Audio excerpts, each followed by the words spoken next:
राजधानी दिल्ली में dengue peak पर है, लेकिन नगर निगम ने अपने हाथ खड़े कर दिए हैं। मामला उत्तरी दिल्ली नगर निगम से जुड़ा है। यहाँ पर न मच्छरों के लिए छिड़कने वाली दवाइयाँ हैं और ना ही मरीजों के लिए खिलाने वाली दवाइयाँ। देखिए पूरी रिपोर्ट। राजधानी दिल्ली में डेंगू तेजी से अपने पांव पसार रहा है। सरकारी और प्राइवेट अस्पताल में डेंगू के मरीजों के लिए बेड कम पड़ने लगे हैं, लेकिन भारतीय जनता पार्टी शासित उत्तरी दिल्ली नगर निगम के पास डेंगू से बचाव के लिए जरूरी दवाइयां ही नहीं हैं। एक और मच्छरों से बचाव के लिए छिड़काव वाली दवाइयों का स्टॉक नील हो गया है। दूसरी ओर डेंगू मलेरिया के मरीजों को दी जाने वाली प्राथमिक दवाइयां भी स्टॉक में बहुत कम रह गई हैं। गौरतलब है कि उत्तरी दिल्ली नगर निगम दिल्ली में सबसे ज़्यादा 6 बड़े अस्पतालों के साथ करीब 150 छोटी बड़ी डिस्पेंसरीज का संचालन करता है। उत्तरी दिल्ली नगर निगम के आला अधिकारियों का जवाब बेहद चौंकाने वाला है। प्राप्त सूचना के मुताबिक उत्तरी दिल्ली नगर निगम के पास डिफ्लूबेंजरोन, बीटीआई, एमएलओ, अल्फा साइफमेथ्रिन और टेमीफॉस ग्रेनुल जैसी दवाइयों का स्टॉक नील हो गया है।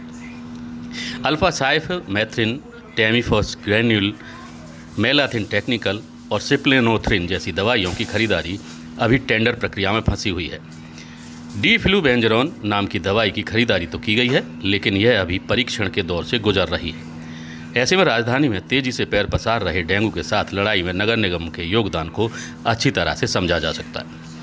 सत्ताधारी दल बीजेपी के नेता भले ही कुछ भी दावे करें, लेकिन उत्तरी दिल्ली नगर निगम के अस्पतालों और डिस्पेंसरीज में डेंगू, मलेरिया व चिकुनगुनिया के मरीजों के इलाज के लिए नगर निगम के पास पैरासीटामोल की केवल 350 गोलियां ही बची हैं। पैरासीटामोल के इंजेक्शन 1095, आर्टेसुनेट के इंजेक्शन 80, आर्टेमेथर ल्यूमिफेनेट्रिन किट 200, क्लोरोकिन सिरप 500 और क्लोरोकिन की गोलियां केवल 8900 ही बची हैं। ऐसे में 15 वर्षों से निगम की सत्ता संभाल रही बीजेपी के सभी दावों की पोल खुल गई है।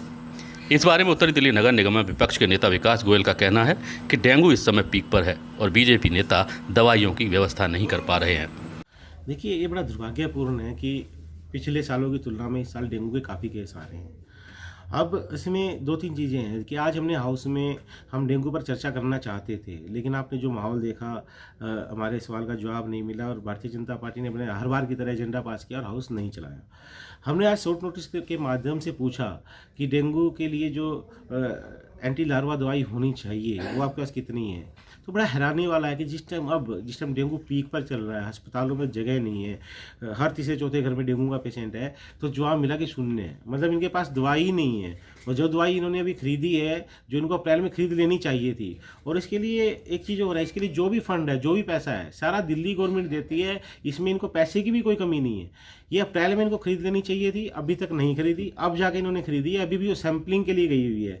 कब वो सैंपल पास होगा, टेस्टिंग पास होगी, फिर कब उस माल की डिलीवरी आएगी, डिलीवरी यहाँ से आएगी, फिर वो कब जोन के स्टोरों पे जाएगी, फिर कब उनका छिड़काव होगा। ये हाल है भारतीय जनता पार्टी का, कैसे वो दिल्ली की जनता की जान से खेल रही है। और सिर्फ यहीं तक नहीं, आप अब की बार 2-3 चीज़ें और देखी जो हर बार की तरह माननीय मुख्यमंत्री अरविंद केजरीवाल जी ने जो एक जागरूकता का अभियान चलाया था, 10 रविवार 10 घंटे 10 हफ्ते, भारतीय जनता पार्टी के लोगों ने, कार्यकर्ताओं ने उन पोस्टरों को फाड़ा, उन होर्डिंगों को फाड़ा। यहाँ तक कि स्टैंडिंग कमेटी चेयरमैन, मेयर और लीडर हाउस ने इंस्पेक्टरों पर दबाव बनाकर वो होर्डिंग हटवाए। अगर किसी ने इंस्पेक्टर ने नहीं हटवाए तो उसका ट्रांसफ़र कर दिया गया ज़बरदस्ती। तो ये भारतीय जनता पार्टी की मानसिकता है। और दूसरी तरफ खुद वो जागरूकता अभियान चला नहीं पा रहे। क्यों? उन्होंने, इनके P&I ने जो एजेंसीज़ के पैसे देने थे, 3 साल से उनके पैसे नहीं दिए। 3 साल से उनके पैसे नहीं दिए तो अखबार वाले इनका विज्ञापन नहीं छाप रहे। तो ये खुद जागरूकता, मतलब ये कह रहे हैं ना तो हम जागरूकता अभियान चलाएंगे, ना चलाने देंगे, दवाई हमारे पास है ही नहीं। तो इस तरह तो इन्होंने दिल्ली की जनता को भगवान भरोसे छोड़ दिया बिल्कुल। दूसरी ओर उत्तरी दिल्ली नगर निगम में स्थायी समिति के अध्यक्ष जोगीराम जैन का कहना है कि हमने अधिकारियों को व्यवस्था को पूरी तरीके से संभालने के आदेश दे दिए हैं और कोई कमी नहीं होने दी जाएगी। तो जब मैंने देखा कि यहाँ 00 लिखा हुआ, तो मैंने भी अपने अधिकारियों से बात की है, पूछा है मैंने कि जो हमारा मेन स्टोर है वहाँ पे दवाइयाँ ना के बराबर हैं, लेकिन 6 के 6 जोन में दवाइयाँ प्रचुर मात्रा में भेजी गई हैं। वहाँ पे कम से कम 2 हफ्ते का, 3 हफ्ते का कहीं पे जो है ना ये स्टॉक रखा हुआ है और प्रॉपर वे में सारी दवाइयाँ अवेलेबल है। इवन देन मैंने आज अपने MTI से भी बात की थी कि भाई आप जो इस समय फॉगिंग कर रहे हैं, दवाइयाँ छिड़क रहे हैं, दवाइयों की कमी तो नहीं है। उसने बिल्कुल स्पष्ट कहा कि दवाई हमारे पास बहुत है, और जब हम फील्ड में अपने वर्करों को भेजते हैं तो एक्स्ट्रा दवाई दे के भेजते हैं। तो इसलिए कोई ऐसी दिक्कत वाली बात नहीं है, क्योंकि हम भी जानते हैं इस समय जो स्थिति बनी हुई है बरसात के बड़े लंबे समय चलने से, और इसके साथ साथ डेंगू के, चिकनगुनिया के और इसके जो है केस ज़्यादा होने से इस बात का हमें भी डर है। बिल्कुल भी दवाई की कमी नहीं रहने देंगे, ये हम एश्योर करते हैं, और ना ही पब्लिक को परेशान होने देंगे इसके लिए। तो पूरी व्यवस्था हमने कर रखी है।